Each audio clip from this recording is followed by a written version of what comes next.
साथीहरुको अगाडि मलाई thank you भन्नु नि मिठो किन मिठो पकाउनु ब्युटीले मिठो भएन थ्याङ्क यू भन्छ कसो भन्नु न भन्दैन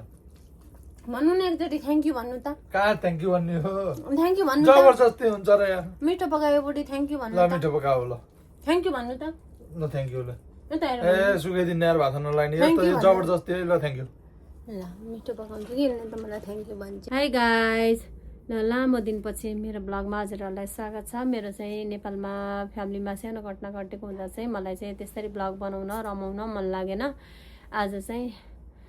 अब धेरै नै दिन भयो ब्लगहरू नहालेको आज मेरो बिदाको दिन हेर्नुहोस् त म त्यो चिटिक्क परेर राम्री भएर बसेको छु सिन्दुर लाएर मेरो बुढो काममा जानुभयो अहिले आउँदा यस्तो सिन्दुर टिकी लगाएको देख्दा खुसी भएर बसिखान हुँदैन अब चाहिँ उसको लागि मैले राम्रो ऊ आउँदा चाहिँ खुसी हुने तरिकाले खाना बनाउँछु ल अब किचनबाटै सुरु गरौँ है त ल आज चाहिँ मैले खानामा अचार बनाउनु पर्यो भनेर यहाँ चाहिँ आलु सिटी लगाएको छु यता चाहिँ अब चिकन छोइला बनाउन पर्यो भनेर चिकन चाहिँ सानो सानो साइजमा सपिङ गरेको छु अब चाहिँ मैले यसलाई एकदम फ्राई गर्छु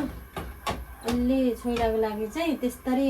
हल्का मात्र फ्राई गर्नु हुँदैन अलिकति डिप फ्राई हुनुपर्छ छोइलाको लागि चाहिँ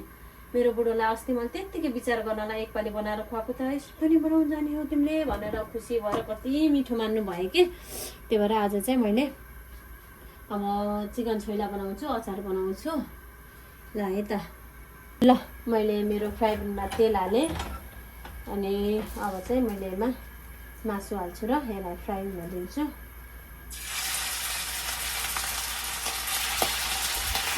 छुट्टिन्छ है त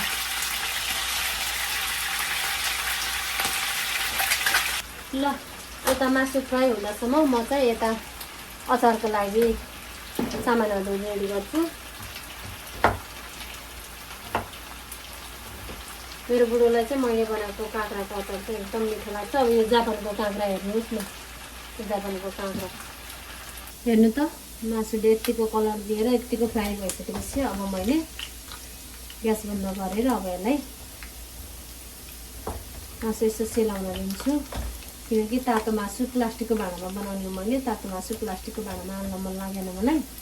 यो अब ग्यास बन्द गरिदिइसकेको छु अब चाहिँ मैले चिकन छोइलाको लागि नेगीहरू काट्छु हेर्नुहोस् है त मैले चाहिँ सुप्पाबाट यस्तो खाले नेगी किनेर लिएर आएको छु ल साथीहरू फाइनली मेरो सबै कुरा रेडी भयो मैले एउटा एउटा गरेर भिडियो बनाउन भ्याइनँ किनकि मेरो बुढा कामबाट आउने बेला भइसकेको थियो त्यही भएर मैले छिटो छिटो ऊ आउँदा चाहिँ सबै खाना बनाउनु पर्ने भएको भएर मैले छिटो खाना बनाएर भ्याएँ यहाँ चाहिँ मैले हेर्नु के भन्छ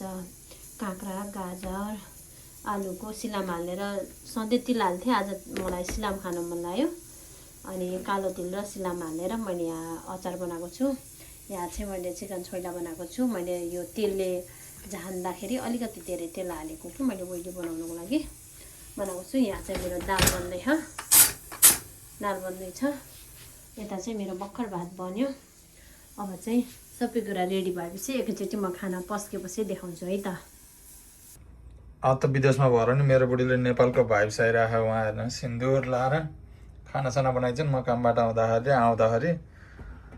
पुरा सिन्दुरहरू लाएर सिन्दुर लगाएको त टिकटक बनायो होला त्यही भएर टिकटक बनायो अनि त्यहाँबाट अहिले नाटक हो सिन्दुर मेरो लागि होइन है फेरि त्यो टिकटक बनायो अनि खाना बनाएछ अहिले खाना पस्किँदैछ खाना चाहिँ मिठो बनाएछ दाल मासु गीत फेरि उसको तिजको गीत मैले त गीत बनाउनेको फ्यामिली छन् कि नै होला सबैले हेरेको त सबले गायो ट्रेनिङमा आयो कि भएर फ्यामिली छन् कि नै होला अनि त छोराछोरीले सुन्छन् कि नै होला आफ्नो उसको त फेरि आजन छुट्टी भोलिन छुट्टी मौज छ उसको त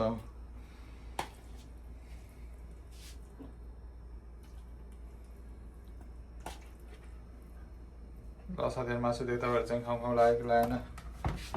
देख्दा त मिठो लाग्छ छ खाइसकेपछि कस्तो छ हेरौँ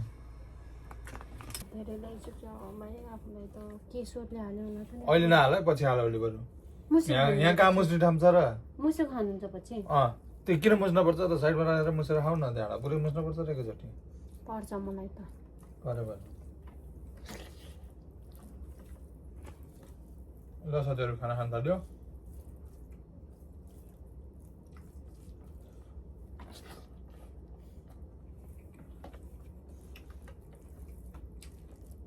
मिठो भयो मिठो भएन मेरो भयो थ्याङ्क यू भन्नु न मलाई किन मिठो पकायो धनियाँ हाल्नु न केमा धनियाँ हाल्ने मासु म्यागी हाले हो त्यस्तै अनि त्यसमा धनियाँ त्यो टेस्टै आउ हुँदैन त्यसमा म्यागी र धनियाँ कहिले मिल्छ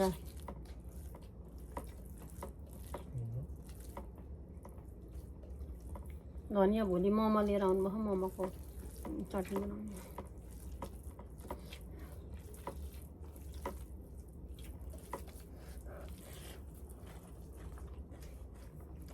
आहा कति मिठो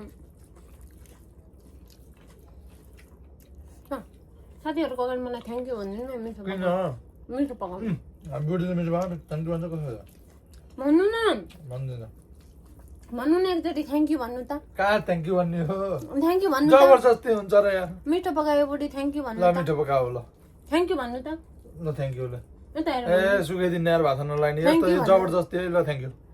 ल मिठो पकाउँछु कि यसले त मलाई थ्याङ्क यू भन्छन् के बाई बाई साथीहरू ल बाई बाई भन्नु ल